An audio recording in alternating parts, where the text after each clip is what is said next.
भावना के साथ आप कथा श्रवण करेंगे, जिस भावना के साथ आप भगवान की पूजा करेंगे, आपको उसी प्रकार के फल की प्राप्ति होगी। तो कहने हम आपसे निवेदन कर रहे थे कि कथा में आए तो प्रेम और श्रद्धा पूर्वक कथा को सुने, कथा सुने और उस कथा को घर जाकर मनन करें, चिंतन करें और धीरे धीरे उस कथा को अपने जीवन में उतारें। भगवान ने ऐसा किया तो क्यों किया, हमें करना चाहिए कि नहीं? यदि भगवान ने किया तो हमें भी करना चाहिए। अब ये नहीं कि भगवान कुछ करे हम अपना करें, तो भैया जब भगवान से विमुख होंगे तो दुख तो भोगना ही पड़ेगा। कथा सुने तो उसका चिंतन अवश्य करें, ये नहीं कि इधर से सुने और यहाँ से पंडित जी आपकी कथा आप ही को तेरा तुझको अर्पण क्या लाए, ऐसी भावना नहीं होनी चाहिए। बैठ जाइए आप लोग यहाँ, जो भी इस गांव के युवा वर्ग के लोग खड़े हैं आ जाइए, बैठ जाइए आप लोग। बहुत अच्छे हैं आप लोग की इतना दूर जो है आ गए हैं, बैठिए। आज कथा के माध्यम से हम लोगों के घर में बेटा का तो उत्सव मनता है, लेकिन जब बेटी के उत्सव की बारी आती है तो कहीं न कहीं हम लोग मलिन हो जाते हैं। आज हम लोग इस कथा के माध्यम से समाज को यह संदेश देंगे कि केवल बेटा ही उत्सव का अधिकारी नहीं है, हर एक वो बेटी भी अधिकारी है जो इस सृष्टि में जन्म। भगवान भोलेनाथ बहुत दिनों तक अगस्त जी के यहाँ भगवान राम की कथा को सुने। जब अगस्त जी महाराज थक जाते थे तो कहते थे कि बाबा आप बैठ जाओ, आप सुनाओ हम सुनेंगे। और जब बाबा थकते थे तो फिर अगस्त्य महाराज बैठ जाते थे। इसलिए मानस में लिखा है कि कछ दिन कहाँ रहे त्रिपुरारी और कहत सुनत रघुपति गुण गाथा, कछ दिन कहाँ रहे गिरनाथा। कहत सुनत मतलब भगवान भोलेनाथ कहते भी थे और सुनते भी थे। अब बहुत लोग ऐसे होते हैं कि अरे क्या कथा सुनाए, बहुत लोग तो ये सोचते हैं कि कहीं कुछ गलती हो जाए तो उसको हम पकड़ के समाज में उछाल दें। बहुत लोग ऐसा सोचते हैं कि कहीं कुछ गलती बोले कि उसको हम पकड़े और कल समाज में उछाल दे कि हम भी फेमस हो जाए। आज तो फेमस होने की समाज में होड़ लगी है, लेकिन एक बात बताएं, फेमस प्रसिद्धि ख्याति उसी को प्राप्त होती है जिसमें भगवान की कृपा होती है।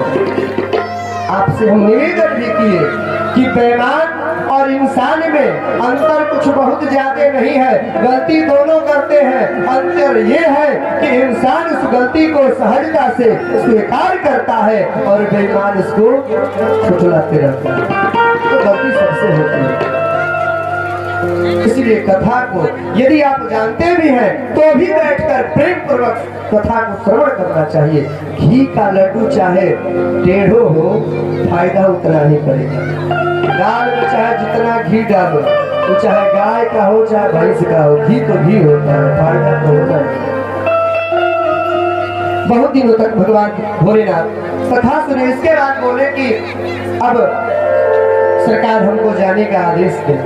भगवान विदा मांगने लगे भोलेनाथ कि मुनिसन विदा मांग त्रिपुरारी, चले भवन सन दक्ष कुमारी।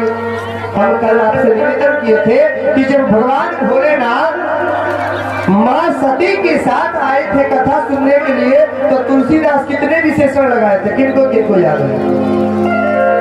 सबको जैसी तीन विशेषण लगाए थे। तीन क्या लगाए थे? संग सती जग जननी और भवानी, तीन विशेषण लगाए थे। क्यों? क्योंकि माँ सती जो है भगवान भोलेनाथ के साथ कथा सुनने जा रही है। और जब बहुत दिनों तक कथा हुआ और अगस्त जी ने पूजा कर दिया था, इस भ्रम में माँ सती ने जब कथा नहीं सुनी और जब जाने लगी तो अब बाबा कह रहे हैं कि मुनिसन विदा मांग त्रिपुरारी, चले भवन संग दक्ष कुमारी। सारे विशेषण को सारे विशेषता को गोस्वामी तुलसीदास जी महाराज छीन लिए, बोले कि अब इसके लायक ये नहीं है। अब कह रहे कि केवल दक्ष मतलब चतुर, दक्ष मतलब चतुर, और चतुर बाप की बेटी है दक्ष कुमारी, चतुर बाप की बेटी केवल भगवान भोलेनाथ के साथ जा रही है। ये है कथा नहीं सुनने का। और मां सती ने यहीं से उनके मन में संदेह हुआ। आज हमारे परिवार में झगड़ा क्यों पड़ रहा है? पति पत्नी में, सास पतोहू में, बाप बेटा में, क्यों आजकल झगड़ा हो रहा है हमारे परिवार में बहुत ज्यादा? कहीं ना कहीं मन में संदेह है इसका जन्म। पिता को अपने पुत्र के प्रति मन में संदेह हो गया, पति को अपने पत्नी के प्रति संदेह हो गया, सास को अपने पतोहू के प्रति संदेह हो गया। तो जब संदेह होगा तो संदेह से ही पाप का जन्म होता है, और जब पाप जन्म लेगा तो सरकार आपसे अधर्म होगा ही, और जब अधर्म होगा तो कलह घर में बढ़ना स्वाभाविक है। इसलिए कहीं यदि आपको लगता है कि ये बात गलत है, हमारे पति देव, चाहे हमारे सासू माँ, चाहे हमारे ससुर जी, चाहे हमारे पिताजी, जो भी हो, अगर लगता है आपको कि ये गलत कर रहे हैं, चाहे हमें गलत कह रहे हैं और हमने नहीं किया है, या ये गलत कर रहे हैं, हो सकता है कि नहीं भी कह रहे हो, मेरे मन में केवल संदेह मात्र है, तो संदेह का निराकरण कर लीजिए। भाव जो है ना, भाव अगर शरीर में हो गया है तो उसको समय से ऑपरेशन करवा दीजिए, नहीं तो एक दिन कैंसर हो जाएगा। अगर कैंसर हो गया तो जानलेवा हो जाएगा, आत्मघाती हो जाएगा। आज हमारे परिवार में एक दूसरे के प्रति संदेह बढ़ रहा है, और यही कारण है कि आज हमारे घर में कलह, और कलह होने के कारण आज हम लोग धीरे धीरे दुख भोगते जा रहे हैं। हम लोगों का जीवन दुख में व्यतीत हो रहा है। इसलिए यदि किसी प्रकार का संदेह मन में जन्म ले तो उसका निराकरण कर लेना चाहिए, उस संदेह को दूर कर लेना चाहिए। इससे ही आपका जीवन सुखपूर्वक व्यतीत होगा, अन्यथा नहीं हो सकता है। आपके जीवन में यदि कलह आया तो आपके समझ लेना कि आपका नाश होना संभव है। रावण का, लंका का नाश क्यों हुआ? क्योंकि सबके मन में एक दूसरे के प्रति संदेह भरा हुआ था, किसी को एक दूसरे पे विश्वास नहीं है। बचा कौन? केवल विभीषण जी महाराज, क्योंकि उनके भगवान पे विश्वास था, बाकी सब संदेह के मारे मरे जा रहे थे। कारण हुआ कि एक दिन समूल लंका का नाश हो गया। आज मां सती संदेह के कारण कथा नहीं सुनी, और यही उन्होंने पहली गलती की कि मन में संदेह, दूसरी कथा नहीं सुनी, और यहाँ से अब गोस्वामी तुलसीदास जी महाराज सभी उपाधियों को छीनकर कथा को आगे बढ़ाते हैं और बोले कि भगवान भोलेनाथ जब वहां से कैलाश पर्वत की तरफ आगे बढ़ रहे थे तो मन में विचार कर रहे थे कि मैंने आज अपने प्रभु की कथा सुनी है, काश ऐसा होता कि हमारे प्रभु आज हमको दर्शन दे देते। इससे कोई अच्छी बात दूसरी नहीं हो सकती। यह विचार कर रहे थे, हृदय विचारत जात हर के ही विधि दर्शन हो, गुप्त रूप अवतर प्रभु गाय जानू सबको। सोचे कि दर्शन हो जाता तो कितना सुंदर होता। फिर विचार कर रहे थे कि भगवान ने तो लीला के लिए तन धारण किया है, इसलिए जाना भी उचित नहीं होगा। उसी समय दशरथ जी की आज्ञा प्राप्त करके प्रभु श्री रामचंद्र जी महाराज वनवास को प्राप्त किए थे। पंचवटी दंडकारण्य वंड में एक पंचवटी है, वहीं से रावण मृग का, मारीच को मृग कांचन सोने का मृग बनाकर ले गया और सीता जी का हरण करवा लिया था। और सीता के वियोग में प्रभु श्री रामचंद्र जी महाराज वन में भटक रहे हैं, घूम रहे हैं। पशु पक्षियों से पूछ रहे हो कि क्या तुमने सीता को देखा है? पेड़ पौधों से पूछ रहे हैं क्या तुमने सीता को देखा है? अगर साधारण हमारे जैसे मनुष्य हो तो कहेंगे कि देखो पत्नी के वियोग में इसको ये कितना जो है पत्नी बनता है।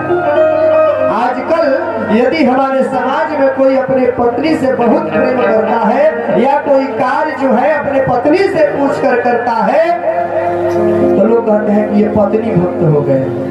ऐसा है कि नहीं? ऐसा ही है। अब एक बात बताइए कि आपके माता पिता भाई बहन प्रेम पाने के अधिकारी हैं, उनका बात मानना आपके लिए जरूरी नहीं है। और जो पत्नी अपने पूरे परिवार को धन संपत्ति वैभव को सदा और सर्वदा के लिए छोड़कर आपके साथ आई है, क्या उसका सम्मान नहीं होना चाहिए? एक बात आपसे निवेदन करें कि जिस परिवार में औरत का सम्मान नहीं होता उस परिवार में लक्ष्मी की वृद्धि कभी नहीं होती। अगर आपके गांव में कोई बहुत आगे बढ़ा है, बहुत धन कमाया है, तो कहीं न कहीं आपको पता करना कि उसके घर में सबसे अधिक सम्मान औरत का होता है, क्योंकि औरत ही साक्षात लक्ष्मी होती है। आज है कल हम लोगों के समाज में आज जीवन में आगे बहुत कुछ करना तो दूर की बात है, गर्भ में ही बेटी को मार दिया जा रहा है। कल भी आपसे निवेदन किए थे, इस प्रकार की धारणा हो गई। एक बात बताओ, जब सबके यहाँ बेटा ही जन्म लेगा और बेटी जन्म ही नहीं लेगी तो फिर बहू कहाँ से आएगी? सृष्टि को आगे कैसे बढ़ना होगा? तो आपसे निवेदन करें कि जितने लोग इस प्रकार के सोच के हैं, जो गर्भ में किसी न किसी प्रकार से पता करके बिटिया यदि हो तो भ्रूण हत्या करवा देते हैं, मरवा देते हैं, वही व्यक्ति 7 जन्म 1 2 3 4 नहीं पूरे 7 जन्म तक बंधिया रहते हैं और समाज की ताना उनको सुनना पड़ता है। बहुत प्रकार से यत्न करने के बाद भी उनको संतान सुख प्राप्त नहीं होता है। यदि पूछना है तो उससे पूछिए जिसको बेटा नहीं है, उससे पूछिए जिसको बेटी भी नहीं है। जिसको बेटा नहीं हो रहा है वो भगवान से ये प्रार्थना कर रहा है कि हे भगवान एक बेटी हो जाए, कि जो समाज के लोग मुझे बाजिल कह रहे हैं यह कलंक मेरे नाम से हट जाए। तो यदि आप ऐसा चाहते हैं कि हर जन्म में मुझे संतान की प्राप्ति हो तो सरकार आपको चाहे वो बेटा हो चाहे वो बेटी हो सम्मान करना ही पड़ेगा। जब तक आप दूसरे को सम्मान नहीं देंगे, चाहे वो छोटा हो चाहे वो बड़ा हो, तब तक आपको सम्मान नहीं मिल सकता है। इसलिए सम्मान देना सीखिए। और जिस समाज में, जिस गांव में, जिस क्षेत्र में, जिस देश में नारी का सम्मान नहीं होता वह देश विकास नहीं कर सकता। एक बात बताइए, क्या भारतवर्ष को यदि छोड़ दिया जाए अन्य देशों में नारी का सम्मान इतना होता है? कोई एक व्यक्ति बता दे। अगर भारत की बात हटा दिया जाए, भारतवर्ष की बात हटा दी जाए, तो कोई अन्य देश का नाम बताइए जिस देश में नारी का सम्मान होता हो। किसी भी देश में नहीं होता है। और यही कारण है नारी का सम्मान होना, यही एक कारण है कि आज भारत विश्व गुरु बनने जा रहा है। पहले भी इस भारत का संपूर्ण विश्व पे अपना साम्राज्य था और आज पुनः स्थापित होने जा रहा है। इसलिए नारी का सम्मान करना सीखिए। जिस दिन नारी के प्रति, औरत के प्रति, अपने पुत्री के प्रति मन में प्रेम भर जाएगा, उसी दिन आपका विकास होना प्रारंभ हो जाएगा। तो आज से सभी लोग संकल्पबद्ध हो कि हमें नारी का सम्मान करना है। कुछ तो समाज में ऐसे पापी लोग हैं जो न जाने क्या कर बैठते हैं। हम लोग कहीं न कहीं बल के मद में समाज में कुछ ऐसा कर देते हैं कि जीवन भर उसका कुछ कलंक का टीका लग जाता है। इसलिए अगर आपको बल का प्रयोग करना है तो सीमा पर जाइए, धन का प्रयोग करना है तो गरीबों की सेवा करिए। अगर किसी बाप की बेटी की शादी है, अगर धन न होने के कारण, हालांकि सृष्टि का यह नियम है कि अगर किसी की बेटी है, रुपया पैसा धन दौलत हो या ना हो, विवाह हो ही जाता है। किसी ने आज तक सुना है क्या कि रुपया के कारण बेटी का विवाह नहीं हो? लेकिन समाज में कुछ ऐसे लोग हैं कि विवाह के बाद धन के लिए, दहेज के लिए उस बेटी को मार देते हैं। और उन्हीं का अगले जन्म में उन्हीं को पता चलता है कि अब बेटवा तो हो गया है। बहुत लोग देखे होंगे कि बेटवा सयाना है, कमा भी रहा है, चकाचक घर गाड़ी बंगला सब कुछ है, लेकिन बेटवा का कहूँ तिल कहोरिये नहीं आ रहे हैं। क्यों नहीं आ रहे हैं? इसलिए क्योंकि उसने पाप किया है, उसने एक नारी का अपमान किया है, उसने एक बाप के बेटी का अपमान किया है। इसलिए यदि आप चाहते हैं कि मुझे सम्मान मिले, मैं अपने समाज में, अपने देश में गौरवान्वित हूँ, तो इसके लिए आप सबका सम्मान करें। आपने सुना होगा एक दक्षिण भारत के संत ज्ञानेश्वर थे।